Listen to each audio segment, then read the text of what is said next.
शहर के बाहरी इलाके में एक पुरानी खंडहर जैसी हवेली थी, जिसे लोग सिन्हा हवेली के नाम से जानते थे। हवेली सालों से वीरान पड़ी थी और आसपास के लोग कहते थे कि वहां कुछ अजीब घटनाएं होती हैं। रात के अंधेरे में हवेली से अजीब अजीब आवाजें आती थीं, कभी किसी के रोने की तो कभी किसी के फुसफुसाने की। रमेश अग्रवाल एक बड़े व्यापारी थे। उन्होंने ये हवेली बहुत ही सस्ते दाम में खरीद ली थी। रमेश जी अंधविश्वास में विश्वास नहीं करते थे। जब उन्होंने हवेली खरीदने की घोषणा की तो गांव के बुजुर्गों ने उन्हें चेतावनी दी, इस हवेली में जाने की गलती मत करना वरना पछताओगे। लेकिन रमेश जी ने इन बातों को हंसी में उड़ा दिया और अपनी पत्नी सीमा और बेटे रोहित के साथ हवेली में रहने आ गए। रमेश जी का परिवार जैसे ही हवेली में दाखिल हुआ, हवेली के अंदर का माहौल अजीब सा लगा। एक अजीब सी ठंडक थी, जैसे हवेली में कोई अदृश्य ताकत मौजूद हो। पहली रात को ही कुछ अजीब घटनाएं हुईं। सीमा को लगा कि कोई परछाई उनके कमरे के बाहर घूम रही है। रोहित को लगा कि किसी ने उसके कान में कुछ फुसफुसाया, लेकिन जब उसने पलटकर देखा तो वहां कोई नहीं था। रमेश जी को इन बातों पर विश्वास नहीं हुआ और उन्होंने इसे मात्र भ्रम कहकर टाल दिया। लेकिन कुछ ही दिनों में उन्हें भी महसूस होने लगा कि हवेली में कुछ तो अजीब है। हवेली में एक कमरा था जिसे सालों से किसी ने नहीं खोला था। दरवाजे पर एक बड़ा ताला लगा हुआ था और उस पर धूल जमी थी। गांव वालों का कहना था कि उस कमरे में किसी की आत्मा बसी हुई है और जो भी उस कमरे में जाता है वो कभी लौटकर नहीं आता। रमेश जी इन कहानियों पर विश्वास नहीं करते थे। एक रात जब हवेली में तेज तूफान आया तो अचानक उस कमरे के दरवाजे पर जोर जोर से खटखटाने की आवाज आने लगी। ऐसा लग रहा था जैसे अंदर से कोई बाहर निकलने की कोशिश कर रहा हो। रमेश जी ने हिम्मत जुटाकर अगले दिन कमरे का ताला तोड़ने का फैसला किया। जैसे ही उन्होंने दरवाजा खोला, एक तेज हवा का झोंका आया और कमरे के अंदर का नज़ारा देखकर उनके होश उड़ गए। कमरे के अंदर एक पुरानी लकड़ी की कुर्सी रखी थी, जिस पर एक अधजला कंकाल पड़ा था। दीवारों पर खून से कुछ लिखा हुआ था, मुझे इंसाफ चाहिए। रमेश जी को समझ नहीं आया कि यह सब क्या है। उन्होंने कमरे की छानबीन की तो एक पुरानी डायरी मिली। जब उन्होंने डायरी के पन्ने पलटे तो एक भयानक सच सामने आया। करीब 50 साल पहले इस हवेली में एक अमीर जमींदार रघुवीर सिंह रहा करता था। वो बहुत ही क्रूर व्यक्ति था और अपने नौकरों पर बहुत अत्याचार करता था। उसका सबसे वफादार नौकर मोहन था, जो हमेशा ईमानदारी से अपने मालिक की सेवा करता था। लेकिन एक दिन जमींदार को किसी ने बताया कि मोहन ने हवेली के खजाने से सोना चुराया है। बिना किसी सबूत के गुस्से में भरे रघुवीर सिंह ने मोहन को हवेली के उसी कमरे में बंद कर दिया और उसे खाने पीने के लिए कुछ नहीं दिया। मोहन कई दिनों तक भूखा प्यासा कमरे में तड़पता रहा और अंततः उसकी वहीं मौत हो गई। मरने से पहले उसने अपनी खून से दीवारों पर लिखा, मैं निर्दोष हूँ, मुझे इंसाफ चाहिए। उसके बाद से ही हवेली में अजीब घटनाएं होने लगीं। जमींदार का पूरा परिवार एक एक करके गायब हो गया और हवेली वीरान हो गई। रमेश जी को ये सब जानकर बहुत दुख हुआ। उन्होंने गांव के बुजुर्गों से सलाह ली और मोहन के कंकाल का पूरे विधि विधान से अंतिम संस्कार करवाया। जैसे ही मोहन की आत्मा को मुक्ति मिली, हवेली में होने वाली अजीब घटनाएं रुक गईं। अब वहां कोई डरावनी आवाजें नहीं आती थीं और हवेली दोबारा सामान्य हो गई। लेकिन कुछ लोगों का कहना है कि अगर आप उस हवेली के बंद कमरे के पास से गुजरें तो एक धीमी सी आवाज सुनाई देती है। मोहन की आत्मा को मुक्ति मिलने के बाद सिन्हा हवेली की भूतिया कहानियां खत्म हो गईं। रमेश अग्रवाल का परिवार अब वहां चैन से रहने लगा। लेकिन एक अजीब बात हुई, जब हवेली के बंद कमरे को फिर से साफ किया जाने लगा तो वहां की दीवारों पर एक और रहस्यमयी निशान मिला। यह एक पुराने जमाने का चिन्ह था, जो देखने में कुछ प्राचीन लिपि जैसा लग रहा था। रमेश जी को लगा कि यह किसी का शरारत है, लेकिन जब उन्होंने उस पर हाथ फेरा तो दीवार में एक गुप्त दरवाजा खुल गया। दरवाजे के पीछे एक अंधेरा सुरंग जैसा रास्ता था। रमेश जी, सीमा और रोहित ने हिम्मत जुटाकर उस रास्ते में प्रवेश किया। रास्ता संकरा और अंधेरा था, लेकिन टॉर्च की रोशनी में कुछ दूर जाने पर उन्होंने देखा कि वहां एक और कंकाल पड़ा था, लेकिन यह मोहन का नहीं था। रमेश जी को झटका लगा। मोहन की आत्मा को तो उन्होंने मुक्ति दिला दी थी, तो फिर यह कंकाल किसका था? साथ ही वहां एक पुरानी लाल रंग की संदूक रखी थी, जिस पर एक नोट लिखा था, सच हमेशा छुपाया नहीं जा सकता। जब रमेश जी ने संदूक खोली तो उसमें सोने चांदी के सिक्के, गहने और कुछ पुराने दस्तावेज रखे हुए थे। ये वही दस्तावेज थे जिनमें हवेली के असली मालिक के नाम का जिक्र था। डायरी के पन्नों में दर्ज था कि यह हवेली मूल रूप से मोहन के पिता की थी। जमींदार रघुवीर सिंह ने चालाकी से मोहन के पिता की हत्या कर दी थी और हवेली हड़प ली थी। मतलब मोहन सिर्फ एक नौकर नहीं था, बल्कि हवेली का असली उत्तराधिकारी। जब ये रहस्य खुला तो हवेली में अजीब घटनाएं फिर से होने लगीं। रात में सीमा को लगा कि कोई उनके कमरे के बाहर खड़ा है। रोहित ने दरवाजे के नीचे से किसी की परछाई देखी, लेकिन जब उसने दरवाजा खोला तो वहां कोई नहीं था। रमेश जी को महसूस हुआ कि इस हवेली में अभी भी कोई राज दफन है। रात के ठीक 3 बजे हवेली में जोरदार खटखटाने की आवाज आई। रोहित डर के मारे जाग गया और उसने देखा कि हवेली का दरवाजा अपने आप खुल गया। सीमा ने रमेश जी को जगाया और तीनों ने देखा कि हवेली की दीवार पर फिर से खून से कुछ लिखा हुआ था। मोहन को इंसाफ मिल गया, लेकिन मेरा क्या? अब सवाल था, यह नया रहस्य किसका था? आगे क्या होगा? हवेली में यह नया कंकाल किसका था? कौन चाहता था कि यह सच सामने न आए? क्या हवेली का रहस्य अभी भी अधूरा है? रमेश जी और उनका परिवार सोच रहे थे कि मोहन की आत्मा को मुक्ति मिलने के बाद सब कुछ ठीक हो जाएगा, लेकिन ऐसा नहीं हुआ। जिस रात मोहन के अवशेषों का अंतिम संस्कार किया गया, उसी रात के 3 बजे हवेली में एक अजीब घटना घटी। सीमा की नींद अचानक खुल गई। उसे लगा जैसे किसी ने उसके कान में कुछ फुसफुसाया हो। उसने धीरे से रोहित और रमेश जी को जगाया। फिर से कुछ अजीब हो रहा है, सीमा ने डरते हुए कहा। रमेश जी ने महसूस किया कि हवेली के अंदर ठंडक बढ़ गई थी। हवा में एक अजीब सी गंध थी, जैसे कोई गीली मिट्टी की खुशबू हो। तभी रोहित ने कांपती आवाज में कहा, पापा, देखो, दीवार पर कुछ लिखा है। सभी की नज़र सामने की दीवार पर गई। वहां खून से लिखा था, मोहन को इंसाफ मिल गया, लेकिन मेरा क्या? अब ये साफ था कि हवेली का रहस्य अभी भी पूरी तरह नहीं खुला था। रमेश जी अब पूरी तरह परेशान हो चुके थे। उन्होंने सुबह गांव के सबसे बुजुर्ग व्यक्ति पंडित शिवनाथ से मिलने का फैसला किया। पंडित शिवनाथ ने जब दीवार पर लिखा संदेश सुना तो उनका चेहरा गंभीर हो गया। तुमने हवेली का आधा सच जाना है, पूरा सच अभी भी दफन है। मतलब? रमेश जी ने उत्सुकता से पूछा। पंडित जी ने गहरी सांस ली और बोले, रघुवीर सिंह पुराने जमींदार की पत्नी सविता देवी भी इसी हवेली में रहस्यमय तरीके से गायब हो गई थी। जमींदार ने सबको बताया था कि वह मायके चली गई, लेकिन सच्चाई कोई नहीं जानता था। रमेश जी और सीमा स्तब्ध रह गए। क्या मतलब? क्या वह भी? हाँ, पंडित शिवनाथ बोले, सविता देवी की आत्मा अभी भी भटक रही है।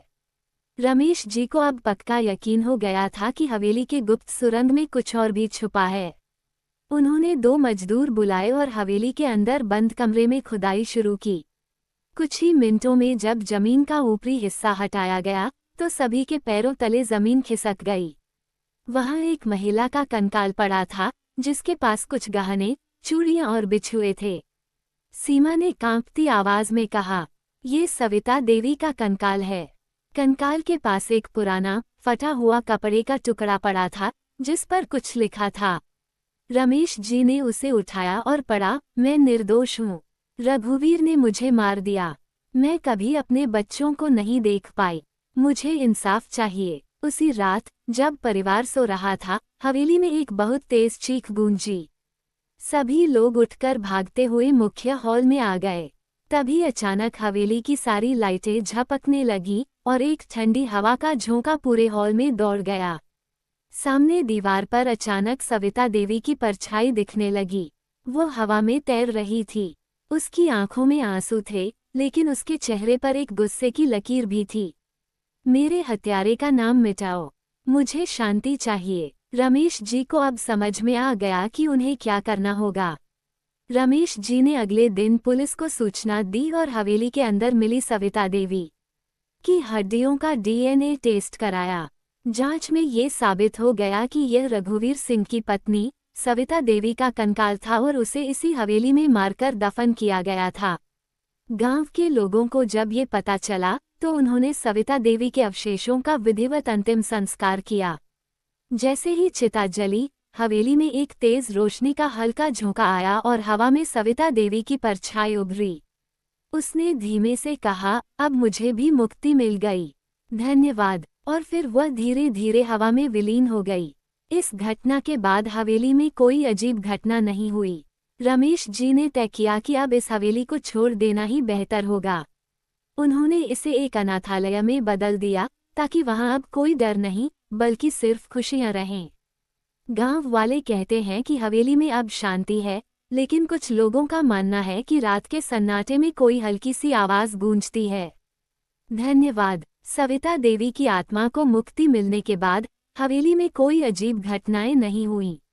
रमेश जी ने इसे एक अनाथालय में बदलने का फैसला किया ताकि यह जगह अब सिर्फ खुशियों से भरी रहे। गांव के लोग जो पहले इस हवेली के पास भी जाने से डरते थे, अब अपने अनाथ बच्चों को यहाँ भेजने लगे। धीरे धीरे हवेली की छवि एक भूतिया जगह से एक पवित्र स्थान में बदल गई। लेकिन क्या सच में हवेली का रहस्य पूरी तरह खत्म हो चुका था? हवेली के एक हिस्से में एक पुराना पुस्तकालय था जिसे अब तक किसी ने नहीं खोला था। जब अनाथालय के बच्चों ने वहां खेलते हुए दरवाजा खोला तो उन्होंने देखा कि अंदर धूल भरी अलमारियों में बहुत सारी पुरानी किताबें रखी थीं। एक 12 साल का बच्चा आर्यन, जो बहुत जिज्ञासु था, एक पुरानी किताब निकालने लगा। जैसे ही उसने वह किताब उठाई, अचानक हवेली के अंदर ठंडी हवा बहने लगी। उसने तुरंत किताब वापस रख दी, लेकिन जैसे ही वह मुड़ा, उसे लगा कि कोई उसकी ओर देख रहा है। उसने धीरे धीरे पीछे देखा और उसे खिड़की के शीशे में एक धुंधली परछाई दिखी। परछाई महिला की थी, लेकिन यह सविता देवी नहीं थी। रात होते ही अनाथालय की देखभाल करने वाली महिला सुनीता दीदी ने कुछ अजीब महसूस किया। हवेली की छत से धीमी धीमी किसी के रोने की आवाज आ रही थी। पहले तो उन्होंने सोचा कि यह उनका भ्रम है, लेकिन जब उन्होंने ध्यान दिया तो यह आवाज बहुत दर्दनाक थी, जैसे कोई मदद के लिए पुकार रहा हो। अगली सुबह सुनीता दीदी ने बच्चों से पूछा कि क्या किसी ने रात को कुछ सुना था। आर्यन ने हिम्मत करके कहा, दीदी, मैंने कल पुस्तकालय में एक किताब देखी थी और तभी मुझे एक परछाई दिखी। रमेश जी को जब ये बात पता चली तो उन्होंने तुरंत पुस्तकालय में जाकर वह किताब खोजी। किताब बहुत पुरानी थी, उसके पन्ने पीले पड़ चुके थे। जैसे ही उन्होंने उसे खोला, एक नाम लिखा था, कामिनी। ये नाम किसी ने सुना नहीं था। अब सवाल उठने लगे, ये कामिनी कौन थी? क्या ये हवेली का कोई और अनसुलझा राज था? और सबसे बड़ा सवाल, क्या अब भी कोई आत्मा यहाँ कैद थी? रमेश जी ने गांव के बुजुर्ग पंडित शिवनाथ से फिर से मुलाकात की और कामिनी के बारे में पूछा। पंडित जी ने किताब को ध्यान से देखा और गहरी सांस ली। मुझे लगता था कि हवेली का रहस्य खत्म हो गया, लेकिन ऐसा नहीं है, उन्होंने गंभीर स्वर में कहा। कामिनी इस हवेली की सबसे बड़ी अनसुलझी पहेली है। कोई भी उसके बारे में बात नहीं करता, लेकिन जो लोग जानते थे वे अब इस दुनिया में नहीं रहे। रमेश जी और सुनीता दीदी सकते में थे, तो हमें कैसे पता चलेगा कि वह कौन थी? पंडित जी ने कहा, सच जानने का एक ही तरीका है, हवेली के तहखाने में जाना। वहाँ कुछ ऐसा दफन है जो अब तक किसी ने नहीं खोजा। रमेश जी, सुनीता दीदी और आर्यन ने मिलकर हवेली के सबसे पुराने हिस्से को टटोलना शुरू किया। तहखाने में जाने का रास्ता अब तक बंद था, लेकिन उन्होंने उसे खोज लिया। दरवाजा खोलते ही बदबू का एक तेज झोंका आया।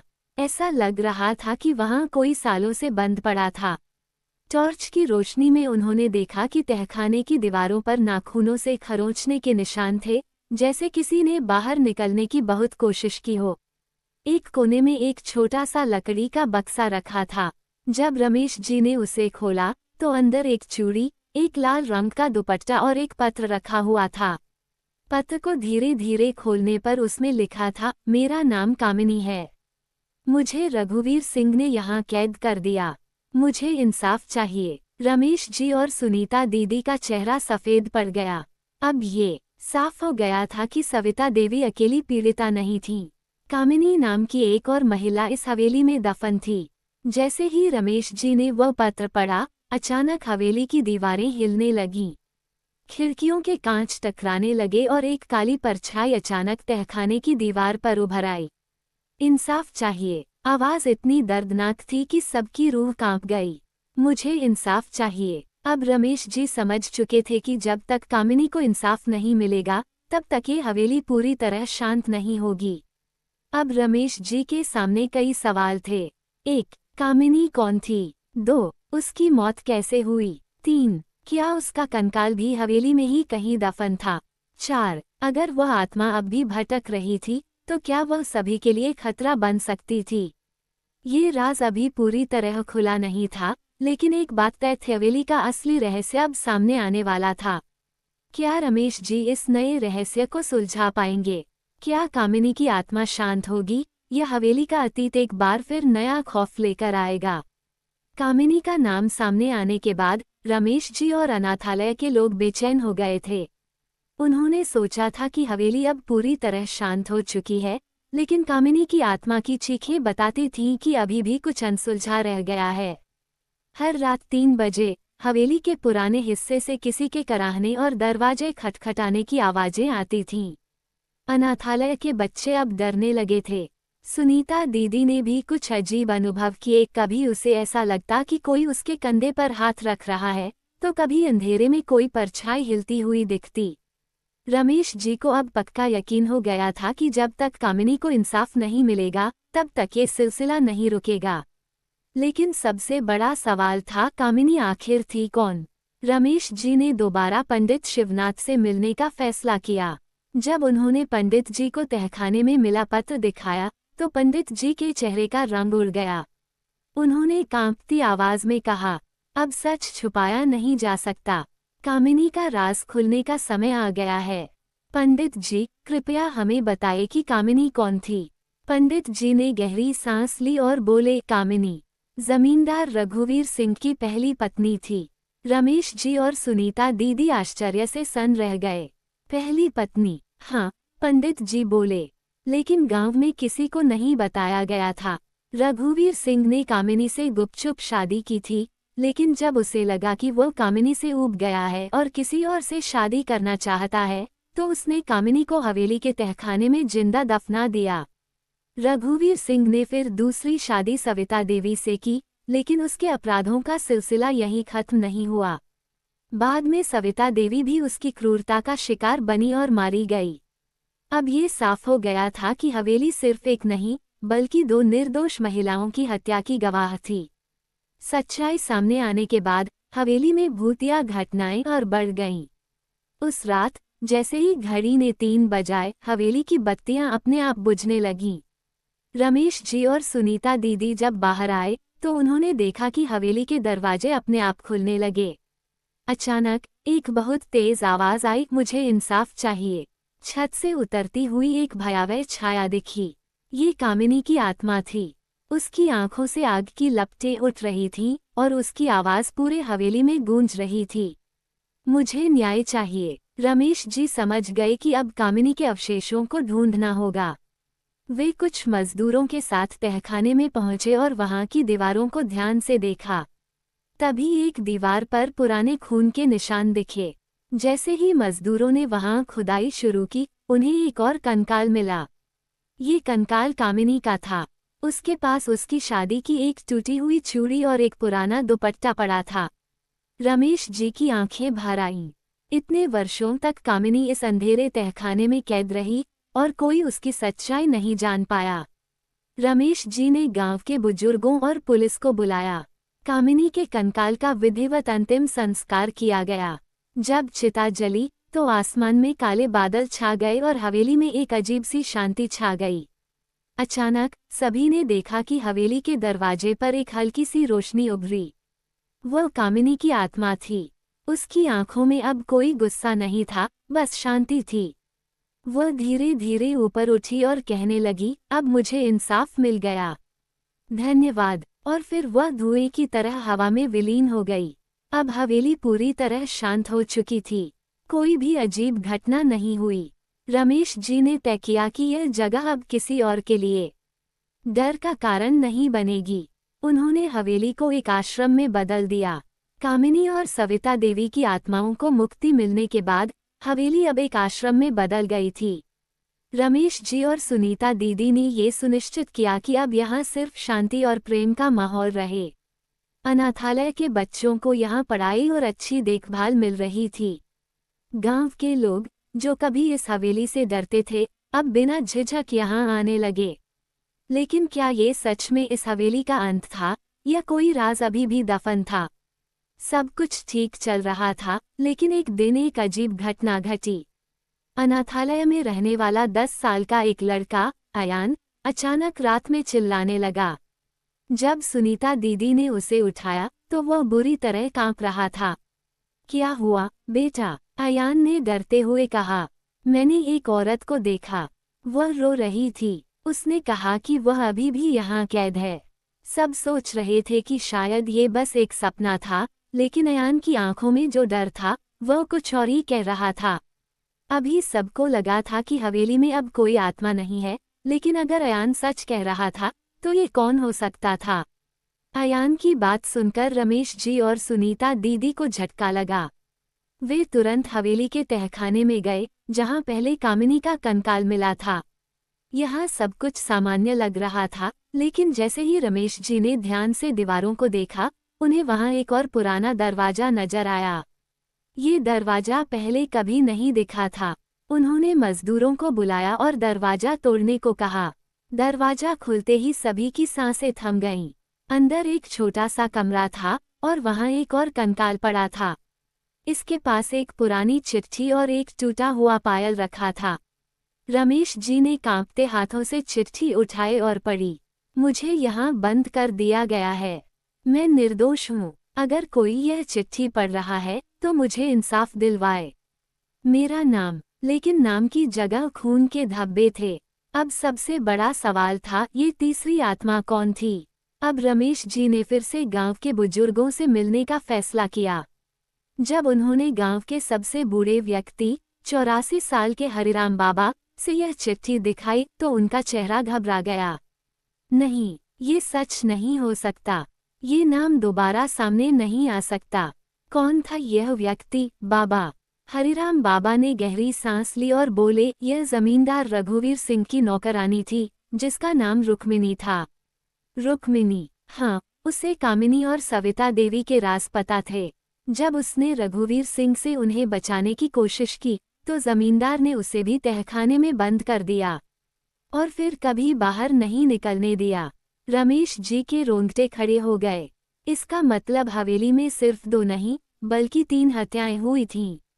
और शायद रुक्मिनी की आत्मा अभी भी इंसाफ के इंतजार में थी। उस रात 3 बजे हवेली में फिर से अजीब घटनाएं शुरू हुईं। कमरों के दरवाजे अपने आप खुलने बंद होने लगे।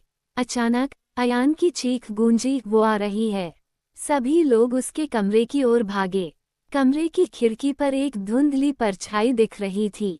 फिर एक धीमी लेकिन दर्द भरी आवाज आई, मुझे इंसाफ चाहिए। अब ये साफ हो गया था, रुक्मिनी की आत्मा अब अपने लिए न्याय चाहती थी। रमेश जी ने पुलिस को बुलाया और तहखाने में मिले कंकाल की फोरेंसिक जांच करवाई। डीएनए टेस्ट से यह साबित हो गया कि यह रुक्मिनी का कंकाल था। गांव वालों ने मिलकर रुक्मिनी का अंतिम संस्कार करवाया। जैसे ही चिता जली, हवेली के ऊपर एक रोशनी सी उठी और हवा में एक आवाज गूंजी, अब मैं आजाद हूँ। धन्यवाद। इसके बाद हवेली पूरी तरह शांत हो गई। अब रमेश जी ने फैसला किया कि यह हवेली अब एक पवित्र स्थान बनेगी। उन्होंने इसका नाम बदलकर रखा शांति निकेतन। गांव में अब कोई इसे भूतिया हवेली नहीं कहता था। अनाथालय में बच्चों की हंसी गूंजती थी और अब यहाँ सिर्फ प्यार और शांति थी। सब सोच रहे थे कि अब हवेली के सारे रहस्य खत्म हो गए। लेकिन एक दिन अयान ने एक और बात बताई। दीदी, मैंने कल रात एक सपना देखा, कोई मुझे बुला रहा था, लेकिन वह महिला नहीं थी, उसकी आवाज़ अलग थी। कौन हो सकता है? सुनीता दीदी ने घबराकर पूछा। पता नहीं, लेकिन उसने कहा अब भी कुछ बाकी है। क्या हवेली का रहस्य सच में खत्म हो गया था या कोई और अनसुलझा सच अब भी छिपा था? रमेश जी और सुनीता दीदी दोनों ही अयान के द्वारा सुनाए गए उस सपने से परेशान थे। हवेली में अब तक जितने रहस्यों का पर्दाफाश हुआ था वे सब एक निश्चित अंत की ओर बढ़ रहे थे, लेकिन अयान के सपने ने फिर से नए सवालों का जन्म दिया था। अब भी कुछ बाकी है, अयान की यह बात बार बार उनके दिमाग में गूंज रही थी। रमेश जी ने फिर से पंडित शिवनाथ से मिलने का निश्चय किया। वे जानते थे कि हवेली के इस नए रहस्य का जवाब सिर्फ पंडित जी के पास हो सकता था। जब रमेश जी और सुनीता दीदी पंडित शिवनाथ के पास पहुंचे तो पंडित जी पहले से ही गंभीर मुद्रा में बैठे थे।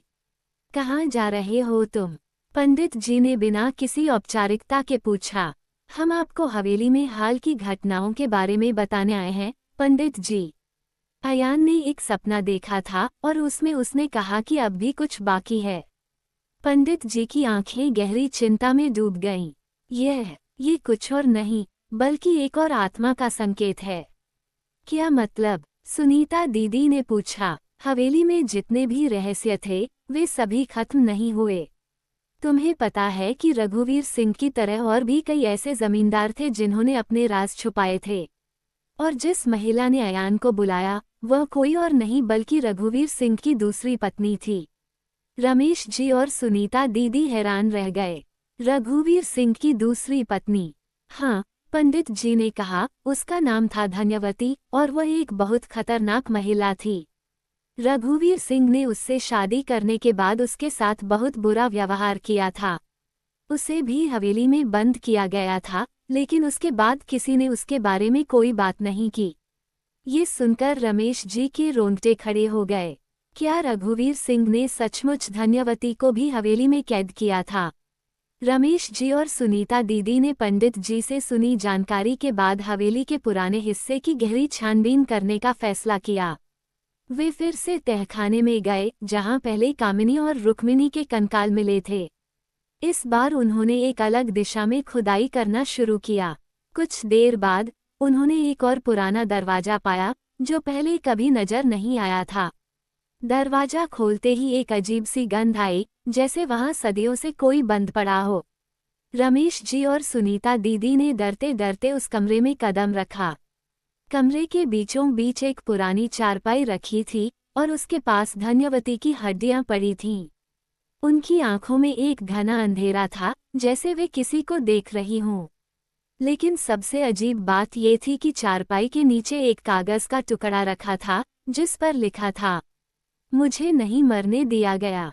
रघुवीर सिंह की मौत से पहले मैं यहाँ मरी थी, अब मैं खामोश रहूंगी। रमेश जी और सुनीता दीदी यह कागज पढ़ ही रहे थे कि अचानक कमरे में धन्यवती की आत्मा का साया उभर आया। उसकी आंखों में गुस्सा और बदला लेने की आग जल रही थी। उसकी आवाज एक डरावनी गूंज के साथ हवेली में फैल गई, मैंने कभी माफी नहीं पाई। तुम सबने मेरी हत्या के बाद मुझे भूलने की कोशिश की, अब तुम्हें इसका परिणाम भुगतना होगा। रमेश जी और सुनीता दीदी कांपते हुए पीछे हटे। धन्यवती की आत्मा उनके सामने थी और उसकी आंखों से खून की आंधियां उबर रही थीं। मुझे इंसाफ चाहिए, वह चीखी। रमेश जी और सुनीता दीदी ने पंडित जी से एक अंतिम उपाय पूछा। पंडित जी ने उन्हें बताया कि धन्यवती की आत्मा को शांति तब मिलेगी जब उसकी मौत का बदला लिया जाएगा, लेकिन उसके लिए हमें रघुवीर सिंह की कब्र तक जाना होगा। रमेश जी और सुनीता दीदी ने तय किया कि अब हवेली को शांति देने के लिए रघुवीर सिंह के राज को उजागर करना होगा। वे गांव के पुराने कब्रिस्तान गए जहां रघुवीर सिंह की कब्र थी। अब हम उसे शांति देंगे, रमेश जी ने कहा। उन्होंने रघुवीर सिंह की कब्र पर धन्यवती का नाम लिखा और उसे प्रणाम किया। जैसे ही यह हुआ, हवेली में अचानक एक ठंडी हवा आई और धन्यवती की आत्मा शांत हो गई। उसकी चीखें बंद हो गईं और उसकी परछाई धीरे धीरे गायब हो गई। अब हवेली में कोई अजीब घटना नहीं हुई। धन्यवती की आत्मा को शांति मिल गई और हवेली पूरी तरह शांत हो गई। रमेश जी और सुनीता दीदी ने शांति निकेतन को फिर से एक शांत और पवित्र स्थान बना दिया। अब हमें लगता है कि हवेली के सारे रहस्य खत्म हो गए हैं, रमेश जी ने कहा। लेकिन क्या सच में सब कुछ खत्म हो गया था? क्या हवेली में कोई और राज दफन था? रघुवीर सिंह और उसकी पत्नी धन्यवती के रहस्यों का पर्दाफाश होने के बाद हवेली में शांति का एक नया दौर शुरू हुआ। अब तक अनाथालय के बच्चों को वहां बिना डर के रहने का मौका मिल चुका था। गांव वाले भी हवेली के आसपास आते थे और वहां का माहौल अब बिल्कुल बदल चुका था। रमेश जी और सुनीता दीदी खुश थे कि उन्होंने इतने सालों से गहरे दफन राजों को उजागर किया और हवेली को एक पवित्र स्थान में बदल दिया। लेकिन फिर भी उनके दिल में एक हल्का सा संदेह था कि क्या हवेली का रहस्य सचमुच खत्म हो गया था या फिर कोई और छिपा हुआ राज अभी भी बाहर आना बाकी था। वह दिन आम सा था जब एक अजनबी गांव में आया। उसका नाम था विक्रम। वह एक ऐतिहासिक शोधकर्ता था और हवेली के बारे में काफी बातें जानता था। विक्रम ने रमेश जी से कहा, मैंने सुना है कि हवेली में कुछ अदृश्य शक्ति मौजूद थी। क्या आप जानते हैं कि रघुवीर सिंह के समय में हवेली को लेकर क्या कुछ काले जादू की बातें फैली थीं? रमेश जी थोड़े चौंके, क्योंकि उन्होंने कभी नहीं सुना था कि हवेली के साथ कोई काला जादू जुड़ा हो। काला जादू, यह आप क्या कह रहे हैं? रमेश जी ने पूछा। विक्रम ने कहा, रघुवीर सिंह के परिवार में एक पुराना मंत्र था जो हवेली की सुरक्षा के लिए इस्तेमाल किया जाता था। लेकिन इस मंत्र के साथ एक बड़ा दांव था, हर 25 साल में एक निर्दोष आत्मा की बलि देनी पड़ती थी। रमेश जी और सुनीता दीदी हैरान रह गए। क्या ये सच था? क्या हवेली में शांति आने से पहले इस जादू का असर था? विक्रम ने कहा, इस मंत्र की शक्ति तब तक बनी रहती है जब तक कोई जानबूझकर उस बलि का हिस्सा बने। और हो सकता है वो बलि अब तक पूरी नहीं हुई हो। रमेश जी ने तुरंत हवेली के पुराने दस्तावेज और किताबें खंगालनी शुरू कर दी। उन्होंने पाया कि हवेली में एक बहुत पुराना खंड था जिसमें एक पुरानी किताब रखी थी। इस किताब में हवेली की पूरी इतिहास और उस काले जादू के बारे में लिखा था। जैसे ही वे किताब खोलते हैं, उन्हें पेज पर लिखा मिलता है, यह मंत्र हवेली के दरवाजे की रक्षा करता है, लेकिन हर चक्र के साथ इसे और अधिक बलि की आवश्यकता होती है। ये पढ़ते ही रमेश जी और सुनीता दीदी के चेहरे पर भय और आशंका की लहर दौड़ गई। क्या इस बार हमें किसी और आत्मा की बलि देनी होगी? रमेश जी ने डरते हुए कहा। विक्रम ने कहा, अगर हवेली के अंदर कोई चक्र पूरा नहीं हुआ है तो इस बार बलि किसी और को चाहिए होगी। और यह बलि यदि पूरी नहीं हुई तो हवेली की सुरक्षा का मंत्र टूट सकता है। रमेश जी और सुनीता दीदी के लिए यह एक नया और डरावना मोड़ था। उन्होंने तय किया कि वे इस रहस्य को सुलझाने से पहले और भी गहरे में जाएंगे। विक्रम ने उन्हें बताया कि इस मंत्र को सिर्फ हवेली के मुख्य कक्ष में पुरानी दीवार के पास ही समझा जा सकता था। अब वे फिर से हवेली के उस कक्ष में गए जहां पहले सभी आत्माओं के कंकाल मिले थे। जैसे ही वे पुरानी दीवार के पास पहुंचे, वहां एक अजीब सी शक्ल उभरने लगी। यह एक खड़ी आकृति की तरह थी और दीवार पर किसी गहरे रंग में लिखा था, सिर्फ वही होगा जो बलि चढ़ाएगा। ये देखकर सभी कांप गए। क्या हवेली में सचमुच किसी की बलि दी जानी थी? लेकिन विक्रम ने एक गहरी सांस ली और कहा, यह शायद हवेली का अंत नहीं, बल्कि एक शुरुआत है। उसने दीवार पर और कुछ खुदाई की और पाया कि वहां एक गहरे गड्ढे का निशान था। ये वो स्थान है, विक्रम ने कहा। यहाँ मंत्र की शक्ति और बलि का आयोजन किया जाता है। अगर हम अब भी इसे नहीं रोकते तो हवेली की सुरक्षा का मंत्र टूट सकता है और हम सभी के लिए खतरा बन सकता है। रमेश जी और सुनीता दीदी ने विक्रम के साथ मिलकर उस जगह को बंद करने का निर्णय लिया। उन्होंने उस पुरानी किताब में से एक मंत्र पढ़ा और हवेली की सुरक्षा के लिए नए सुरक्षा उपाय किए। जैसे ही मंत्र पूरा हुआ, हवेली के आंगन में एक तेज हलचल हुई। दीवारों में दरारें पड़ने लगीं और हवेली में धुआं भरने लगा। लेकिन अचानक एक अजीब सी शांति छा गई और हवेली में फिर से सन्नाटा हो गया। इस बार हवेली का रहस्य खत्म हो चुका था। अब हवेली एक नया अध्याय शुरू कर चुकी थी। विक्रम ने सभी रहस्यों को सुलझा दिया और सुनिश्चित किया कि हवेली अब सुरक्षित है। रमेश जी और सुनीता दीदी ने फिर से हवेली में बच्चों को लाने का निर्णय लिया।